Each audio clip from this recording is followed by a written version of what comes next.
बांधवांनो, जय मल्हार. धनगर जमातीच्या एसटी आरक्षणाचा मुक्ती संग्राम आपण 17 सप्टेंबर पासून जो सुरू केला होता, एका निर्णायक टप्प्यावर आपण आलोय. धनगर महाराष्ट्रातला जागृत झालाय. 60 वर्षांपासून काँग्रेस आणि मित्र पक्षानं फसवणूक केल्यामुळं, आमचा घटनादत्त अधिकार आम्हाला न दिल्यामुळं देवेंद्र फडणवीस आणि त्यांच्या भाजप पक्षाला धनगरांनी मतं दिली. देवेंद्र फडणवीस मुख्यमंत्री झाले, भाजपची सत्ता आली, तर त्यांनी धनगरांना पहिल्या कॅबिनेटमध्ये आरक्षण देण्याचं वचन आजपर्यंत पाळलं नाही. आता ही फसवणूक गेल्या 11-12 वर्षापासून समाजाची चालली. समाज आता जागा झालाय. लोकांना सगळं कळतंय. परवा संभाजीनगर या ठिकाणी जी निर्णायक बैठक झाली, त्या बैठकीमध्ये निर्णय झाला की धनगरांच्या लेकराबाळांच्या कल्याणासाठी जे आरक्षण रूपी अमृत बाबासाहेबांनी दिलं होतं, इथल्या चतुर आणि भ्रष्ट व्यवस्थेनं जे कैद केलंय, त्याला मुक्त करण्यासाठी मुंबईच्या आझाद मैदानामध्ये जायचंय. आणि जायचं कधी तर 16 तारखेला मल्हारराव होळकर यांची जयंती आहे. मल्हारराव होळकर यांचं नाव घेतलं की उत्तर हिंदुस्थानामध्ये काय दरारा होता. दिल्लीचं हित तख्त राखतो महाराष्ट्र माझा, आटकेपार मराठेशाहीची पताका ज्यांनी फडकवली, त्या मल्हारराव होळकरांची जयंती. आणि बांधवांनो, मी महाराष्ट्रातल्या तमाम मल्हार मावळ्यांना, आमच्या अहिल्यामाईंच्या लेकींना नम्र विनंती करतो की यावेळेस मल्हारराव होळकरांची जयंती आपण मुंबईच्या आझाद मैदानावर साजरी करायची. आपण 16 तारखेला मुंबईत जाणार, याचा रीतसर अर्ज आपण पोलीस स्टेशनला दिलेला आहे. प्रशासनाला रीतसर परवानगी आपण मागितलेली आहे. सध्या अधिवेशन चालू आहे. महाराष्ट्रातल्या प्रत्येक समाज घटकाला त्यांच्या न्याय हक्कासाठी लढण्यासाठी संविधानात्मक अधिकाराच्या नुसार जे आंदोलन करण्याचा अधिकार आहे, तो मुंबईच्या आझाद मैदानामध्ये आहे. आणि मुंबईच्या आझाद मैदानामध्ये दिवसभर हजारोच्या संख्येनं वेगवेगळ्या पक्ष संघटना, वेगवेगळ्या लोकांचे आंदोलनं चालू असतात. त्याच्यामुळं परवानगी नाकारण्याचं सरकारला काहीही कारण नाही. मागच्या वेळेसही नव्हतं. ज्या 21 जानेवारीला आपली परवानगी नाकारली, ते 21 जानेवारीला त्या आझाद मैदानामध्ये आंदोलनं सुरू होती. पण सरकारनं नाकारली परवानगी. आता नाकारता येणार नाही, कारण आपण मुंबईतून येताना सांगून आलो होतो की पुढच्या वेळेस आम्हाला शांततेच्या मार्गानं, संविधानिक मार्गानं आम्ही येत असताना आम्हाला त्याच संविधानाच्या कक्षेत परवानगी दिली पाहिजे. परवानगी मिळेल यात शंका नाही.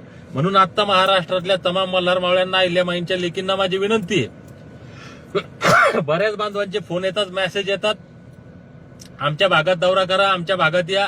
आता बांधवांनो, दौरा करायला वेळ कुठंच नाहीये. त्याच्यामुळं आपण आपल्या पद्धतीनं तयारी करावी. 15 तारखेला सकाळी 10 वाजता ज्या राष्ट्रमाता अहिल्यादेवी होळकर यांच्या नियोजित स्मारकाच्या जागेहून हा ऐतिहासिक लढा आपण सुरू केला, त्याच जागेवरून आपण मुंबईच्या दिशेनं कूच करणार आहोत. रूट कसा असणार आहे हा 1-2-3 दिवसात सर्व बांधवांशी चर्चा करून तो कळवला जाईल. परंतु महत्वाची गोष्ट आहे की किमान 5 दिवस आपल्याला मुंबईत राहावं लागेल. या तयारीनं आपण यावं. मी 5 दिवस याच्यामुळे म्हणतो भावांनो, की 10 दिवस, 15 दिवस, महिनाभर प्रत्येकाला वेळ नाही. प्रत्येकाच्या मागे कामं आहेत. कुणाच्या मागे आता हे लग्न सध्या सुरू आहेत. मग लग्नाचं सीझन असल्यामुळं लग्न असतील, शेतीची कामं असतील, म्हणून प्रत्येकाला येताच येईल असं नाही. म्हणून ज्याला जसा वेळ मिळेल तसं यावं. पण 15 तारखेला जालन्यातून निघताना प्रत्येकानं यावं. प्रत्येक मल्हार मावळ्यानं, प्रत्येक अहिल्यामाईच्या लेकीनं 15 तारखेला या. 15 तारखेला तुम्ही आल्यानंतर, तुम्ही एकदा आपण मुंबईला 16 तारखेला गेलो की मग तुम्हाला जसं वापस यायचं, कोणी 17ला वापस या, कोणी 18ला वापस या, कोणी 19ला वापस या, हरकत नाही. आपला प्रश्न सुटल्यावर सगळ्यांनाच आपल्याला वापस यायचंय. पण जर प्रश्न सुटला नाही तर जितके दिवस थांबायचं काम पडेल, इतर आपले बांधव, इतर भगिनी आपल्या ज्यावेळेस येतील त्यावेळेस तुम्ही वापस आले तर चालेल. पण 15 तारखेला प्रत्येकानं जालन्याला यायचंय. कारण मी म्हटलंय की सरकार परवानगी देईल यात शंका नाही, परंतु म्हणजे दिली पाहिजे हे नियमानं आहे, पण देईल का नाही यात शंका आहे. म्हणून जर सरकारनं परवानगी दिली तरी आपण वाजत गाजत जाणार आहे आणि सरकारनं परवानगी नाही दिली तरी वाजत गाजत जाणार आहे. परंतु सरकारनं परवानगी दिली नाही तर वाजत गाजत जात असताना आपल्यासोबत संख्या तितकी लागणार आहे. कारण गनिमी कावा वगैरे हे काही चालत नसतंय. मग कुणी म्हणते की आपण अगोदर मुंबईला जाऊन बसायचं, कुणी म्हणते की गुपचूप जायचं, अशानं होणार नाही. सरकारनं जर परवानगी नाकारली तर जालन्यातून किमान इथूनच तुम्ही लाखोच्या संख्येनं निघालं पाहिजे. म्हणून महाराष्ट्रातल्या ज्या ज्या बांधवांना 16 तारखेला मुंबईत यायचंय त्यांनी 15 तारखेला जालन्यात या. जालन्यात कर्फ्यू लावतात, काय करतात ते करू द्या त्यांना. मागच्या वेळेस त्यांनी नाटकं केले, कर्फ्यू लावला, आम्हाला अटक केली. आता कर्फ्यू लावू द्या, आम्हाला अटक करू द्या, काही करू द्या, पण प्रत्येक मल्हार मावळ्यानं 16 मार्चची मल्हारराव होळकरांची जयंती मुंबईत साजरी करायची, हे आता आपण निर्धार केला पाहिजे. येताना खाली आथरण्यासाठी आपल्याला चटई, चादर जे काय लागेल ते आपलं पाहिजे. अंगावर ओढण्यासाठी चादर आपली आपली पाहिजे. खाण्यापिण्याची व्यवस्था बऱ्यापैकी आपण आपल्या पद्धतीनं नियोजन करतोय करण्याचं. पण एक 4-5 दिवसाचं आपल्यासोबत जे काही वस्तू घेता येतील आपल्याला खाण्यासाठी त्याचंही नियोजन आपण करावं. पण एक हात जोडून परत विनंती आहे की 15 तारखेला जास्तीत जास्त 10 वाजेपर्यंत तुम्ही जालन्यात आले पाहिजे. तुम्ही नोटीस पाठवू द्या, तुम्हाला नाकाबंदी करून अडवू द्या, काय करायचं ते करू द्या. परवानगी दिली तर झेंडे लावून यायचं आणि नाही दिली तर जालन्यात येईपर्यंत कसंही यायचं. जालन्यात आल्यानंतर आपण आपल्या गाडीला झेंडा लावणार, गळ्यात रुमाल घालणार, पिवळं शर्ट घालणार आणि डेअरिंग के साथ गनिमी कावा नाही. आता गनिमी कावा नाही. परवानगी मिळाली तरी गाडीला झेंडा लावून जायचं आणि परवानगी नाही मिळाली तरी गाडीला झेंडा लावत वाजत गाजत मुंबईच्या आझाद मैदानात आपण जायचंय. त्याच्यामुळं सरकारला सुद्धा आमची विनंती आहे की आमचा अंत पाहू नका. आम्ही संविधानिक मार्गानं चालतो, शांततेच्या मार्गानं चालतो, म्हणून कायदेशीर परवानगी आम्हाला द्यावी, आमचा अंत पाहू नये. परत एकदा शंका कुशंका कोणी कसल्याही प्रकारच्या ठेवू नये. आता आमच्या वतीनं कोणीतरी येईल, दौरा होईल, ह्या याच्यावर राहू नका. आपल्या आपल्या गावात, आपल्या आपल्या तालुक्यात, आपल्या आपल्या जिल्ह्यात आपण नियोजन करा. सोशल मीडियाच्या माध्यमातून माझं आव्हान आहे की आपली मीडिया, सोशल मीडिया, ज्यांना पत्रकार परिषद घेता येईल, मीडियाला, पेपरला बातम्या देता येत असेल त्यांनी त्यांच्या त्यांच्या स्तरावर बातम्या द्याव्यात, जनजागृती निर्माण करावी. सर्वात महत्वाचा विषय, तुम्ही ज्या ज्या लोकांना आतापर्यंत मतं देत आलात, मग ते ग्रामपंचायतचा सरपंच असेल, पंचायत समिती झेडपी मेंबर असेल, नगरसेवक असेल, आमदार असेल, खासदार असेल, ही लोक तुम्हाला काय मदत करतात ती आता पाहण्याची ही त्यांच्या परीक्षेची वेळ आहे. किंवा येणाऱ्या काळात स्थानिक स्वराज्य संस्थांच्या काही निवडणुका बाकी आहेत, ज्या लोकांना निवडणुका लढायच्या आणि धनगरांची मतं पाहिजेत ते काय करतात पाहायचंय. बांधवांनो, सरकार सामदाम दंडभेद या सगळ्या नीतीचा वापर करतंय. ज्या मराठवाड्याच्या भूमीतून एक ऐतिहासिक आंदोलन, हा लढा उभा राहिला, हा लढा कमजोर करण्यासाठी, म्हणून वेगवेगळ्या षडयंत्रांचा वापर करत असताना आमचे समाजाचे नेते, आमचे मार्गदर्शक रामरावजी वडकुते साहेब यांना राज्यसभा दिली. मी वडकुते साहेबांचं मनापासून अभिनंदन करेल, सरकारचेही आभार मानेल, पण थोडेसे आभार मानेल, खुश होणार नाही. आमच्या समाजाला, आमच्या माणसाला तुम्ही खासदार केलं म्हणून आम्ही आरक्षणाचा प्रश्न विसरून जाऊ, असं होणार नाही. आज एक शेतकऱ्यांसाठी कर्जमाफीची योजना जाहीर झाली, त्याच्याबद्दलही सरकारचा आभार, सगळ्या शेतकऱ्यांचे अभिनंदन.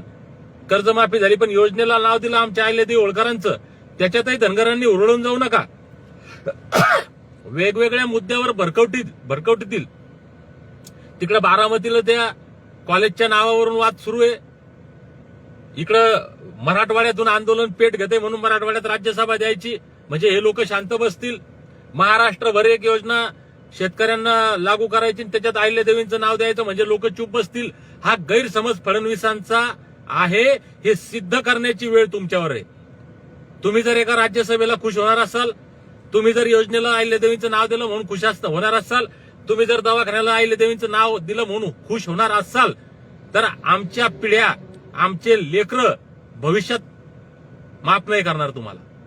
म्हणून या अशा छोट्या मोठ्या आमिषाला बळी न पडता, कसल्याही प्रकारच्या भेदाच्या राजनीतीला, षडयंत्राला बळी न पडता आम्ही आमची एकच मागणी, आमचं एकच लक्ष ठाम असलं पाहिजे, ते म्हणजे एसटी आरक्षणाची अंमलबजावणी.